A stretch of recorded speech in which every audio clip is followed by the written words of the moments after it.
What if I told you the very first thing ever sold on the internet wasn't a book, wasn't a CD, wasn't even legal? It was marijuana. That's right.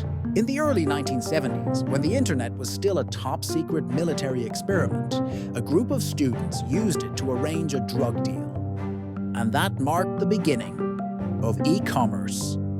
To understand this story, we need to rewind to the Cold War era. The year is 1969. The United States Department of Defense funds a bold new experiment called ARC-AUCHANET, short for Advanced Research Projects Agency Network. It was designed as a communication system that could survive a nuclear attack. Decentralized, indestructible, revolutionary. At first, only elite universities and military labs had access. But young computer science students, they had other ideas. In 1972, students at Stanford University were using ARPANET terminals to message students at MIT. Among the usual academic chatter came a different kind of message. "We've got something. You want it?" The something was weed. The MIT students replied, "Let's meet up." There was no PayPal, no shipping, just two universities, one experimental network, and a deal made over the internet. According to author John Markoff, it was the first ever online transaction. Illegal, yes, but it made history. Over the next 2 decades, the internet grew in secret, used by scientists, governments, and a few lucky tech geeks, until everything changed in 1990. A British scientist named Tim Berners-Lee created something called the World Wide Web. Suddenly, anyone with a computer and a modem could connect, browse, and explore. And pretty soon, they were ready to buy.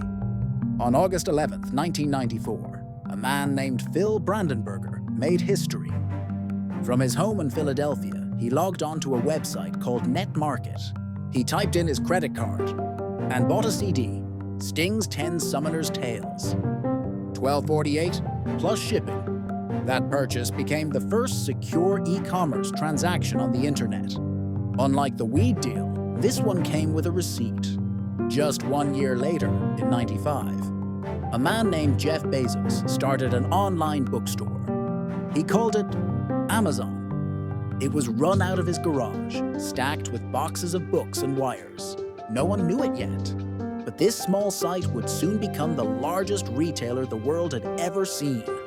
That same year, Pierre Omidyar launched an online auction site called eBay. His first sale? A broken laser pointer. It sold for $14.83. When Omidyar messaged the buyer to ask if they knew it didn't work, the reply was simple: "I collect broken laser pointers." That's when it hit him. People will buy anything. From there, e-commerce exploded. You could buy books, DVDs, clothes, groceries, everything without leaving your house. Amazon introduced Prime. Smartphones made buying possible from your pocket. TikTok, Instagram, and YouTube turned influencers into sellers. And now, you can buy digital art, rent robot dogs, or order McDonald's with your voice. All of it, thanks to a few students in the 70s. And a guy who liked Sting. From a marijuana deal, to a Sting CD, to billion-dollar online empires. It's a wild journey. But every digital revolution starts somewhere. Sometimes in a lab, sometimes in a garage, and sometimes in a dorm room with a blinking green screen and a questionable message. The first thing ever sold on the internet wasn't a product. It was a symbol of curiosity, of rebellion, of what's possible when people experiment. That one message sparked a new economy and forever changed how the world does business. If you enjoyed this story, hit like, subscribe, and tap the bell icon. Leave a comment below. What's the first thing you ever bought online? Thanks for watching The World's First, where every click takes you back to history.